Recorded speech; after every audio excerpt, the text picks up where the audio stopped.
En Argentina se acerca el invierno.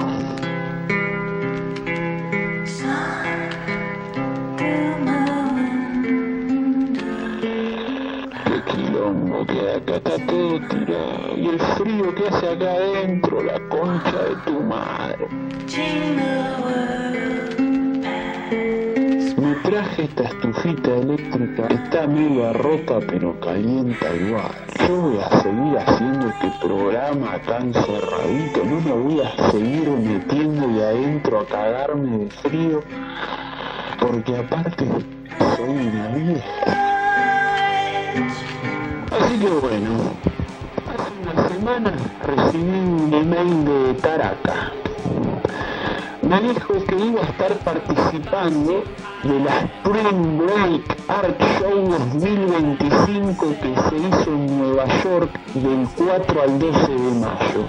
Y que iba a hacer una instalación que era una representación de su dormitorio de la adolescencia mezclado con el jardín del Edén.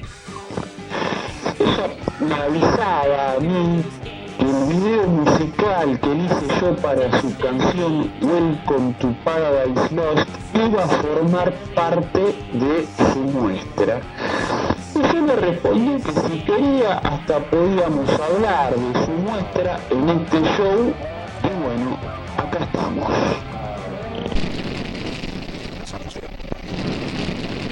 Yo ya tenía la voz del hombre lobo grabada, todo. La entrevista comenzaba de esta manera. Taraka, tell me a bit about the installation you did at the last Spring Break Art Show. Well, howdy, Salvador. Long time no speak, stranger. Yeah, for this installation, the theme was Paradise Lost, so I had this idea to explore an alternate reality version of my teenage bedroom fused with the Garden of Eden. Bueno, le pregunté sobre el dormitorio de su adolescencia, ¿no? Que lo pusiera en contexto, si vivía con los padres, si lo compartía con la hermana, con la que más adelante formaron esta banda Prince Rama. Yes. So I actually had 2 teenage bedrooms. One was in Texas, which I shared with my sister. And then in the middle of my sophomore year, my parents moved to Florida, and then I had my own room.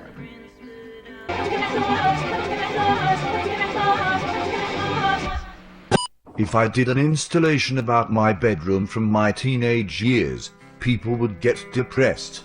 It would be a dark room filled with cigarette smoke, butts, and Radiohead music. Fuck. Haha. When I think about my adolescence, I usually say, shit, what luck that it's over.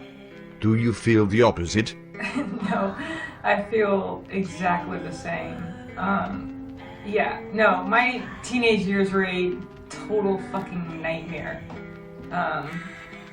Yeah, I mean, my family was basically religiously persecuted for being the one weirdo Krishna family in a completely white bread Christian Texas town. And so we had to leave because of that. And we moved to Florida, where I knew no one, and had to start all over again. I went to 3 different high schools in the middle of my sophomore year, had no friends, no life.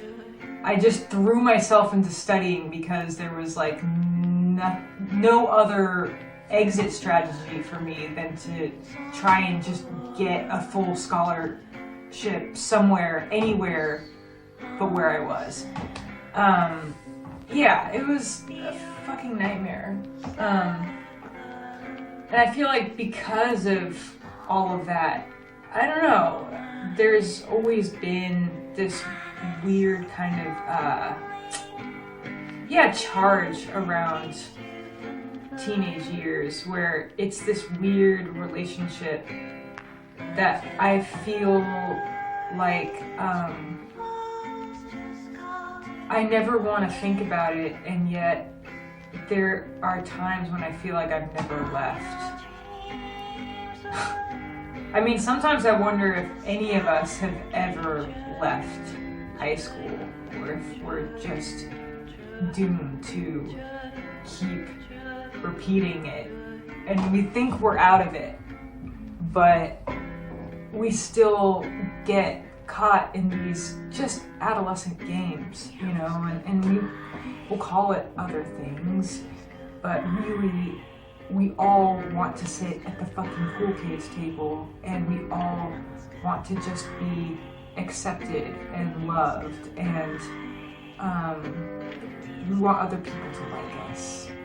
And so there's a part of me that realized in order to move forward, I had to almost like just fucking go back into this room that was torture for me and figure out a way to turn this torture chamber into a healing portal for me to heal the inner teenager, take her hand, have her, you know, be changed from this like traumatized youth to be this, you know, wise psychopomp leading me on this underworld journey to reclaim these kind of lost parts of myself, because I realized that it's kind of in the years that we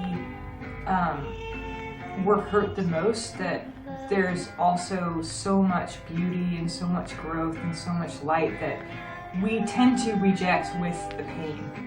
And so, you know, this exhibit kind of came about from this record that I made called Welcome to Paradise Lost. And I made it right after Prince Rama broke up. And, you know,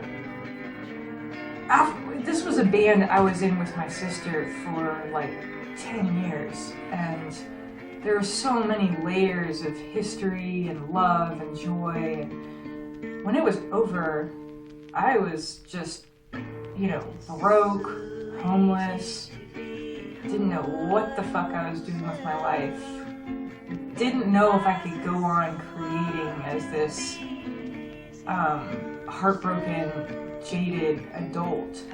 And so it made me realize that in order to go on, I needed to get really real with myself, and I needed to ask myself, when was this last time that I felt this joy, this uncool joy of not caring what other people thought and not giving a shit about what it meant or what my future was, just creating for the sake of creating. And I realized, as much as I hate to admit it, it was in high school when I first discovered music. I really felt like that was the saving grace for me. You know, I didn't have any friends, and I never felt like I fit in, but suddenly, you know, through music, these were all my friends. And when I had these headphones on, I was perfectly at home anywhere I was. And then once I started playing music, like when I first discovered my first power chord, I just remember feeling like the coolest person on earth. You know, it was like I had just pulled the sword from the stone, but the sword was this, you know, junked Fender Stratocaster. And I felt invincible. And it wasn't like anything I was making was even any good. It didn't matter, because there was this kind of naive, Zen-like, I guess you'd call it beginner's mind, where you just felt the freedom and lightness that comes with a blank slate and not putting any weight on anything. I didn't have a band. I didn't have any ambitions of having a band or having these songs get signed to a record label or go on tour. It wasn't about that. It was just about being totally fucking stupid in my bedroom with my best friend, and we would just make each other laugh till snot was coming out of our nose and tears were coming out of our eyes, and it was just about melting into each other and melting into the music and just becoming one with this uncool joy. I don't know why, I just like to call it uncool joy, because there was no ambitions to impress anyone. It was just about the sheer joy of creating and the freedom that comes with being completely unfiltered and uncensored and just totally honest with another person and with yourself. And that, I feel like, is what I realized was missing in my life. And I realized some of this is inevitable, as you grow older and you have more layers of experience, things get a little bit more loaded and there's more emotional baggage. And I realized that for me, playing music was just starting to feel more heavy and loaded and serious. And even though I feel very lucky, I feel like it's been such a gift to be able to have music be the essential part of my life. It still sometimes feels like it's missing that ego death that comes with just not giving a fuck and not taking yourself seriously like you would when you were just a teenage brat in a redneck town in Texas with no real prospects and no future. So yeah, I guess that is the aspect, that spirit was what I was trying to uncover with the Paradise Lost album, in making those songs, and with recreating my teenage bedroom. So the teenage bedroom that I ended up building was more of a hybrid of my actual teenage bedroom. Like, there were definitely posters that I had when I was a teenager, like Blink-182 or Weezer, but the rest of it felt like it was more of, trying to elicit this spirit of my inner teenager and conjure that spirit, have it, possess me, make me mad, just totally take over. And I think that's where the Garden of Eden comes in also, because I do feel like teenage years are a genesis of sorts for a lot of people.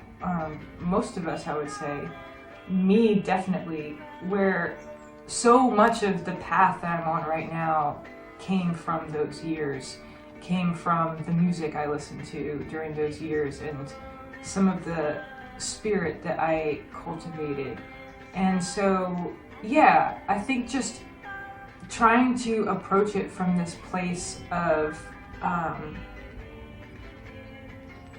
not going back in time, but creating a no time, if that makes sense, like a time that doesn't really exist, inside a place that doesn't really exist, where you could be a blank slate again and just access that beginner's mind.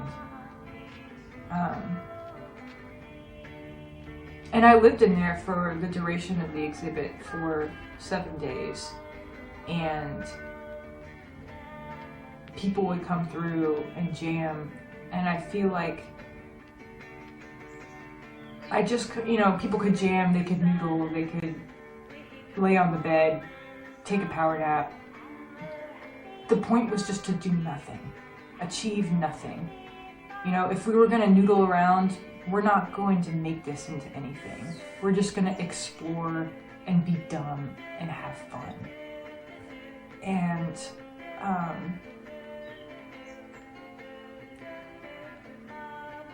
I forgot what the question was. Did I answer it?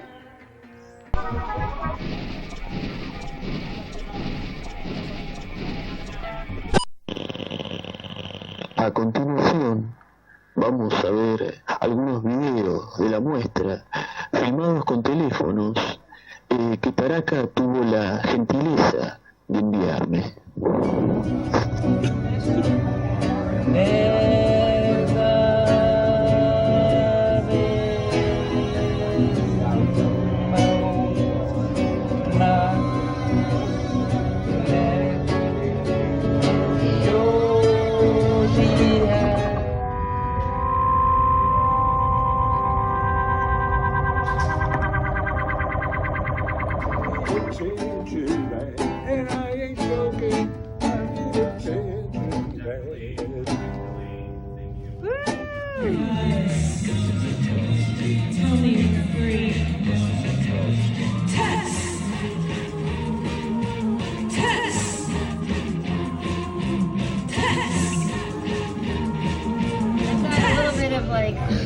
My skateboarding, skiing days. Hell yeah.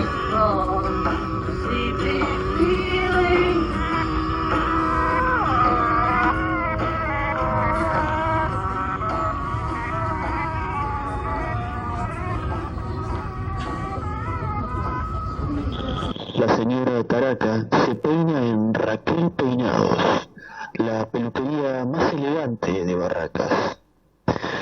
Este programa fue presentado por el Club de Amigos Guastoides. Gracias por acompañarnos.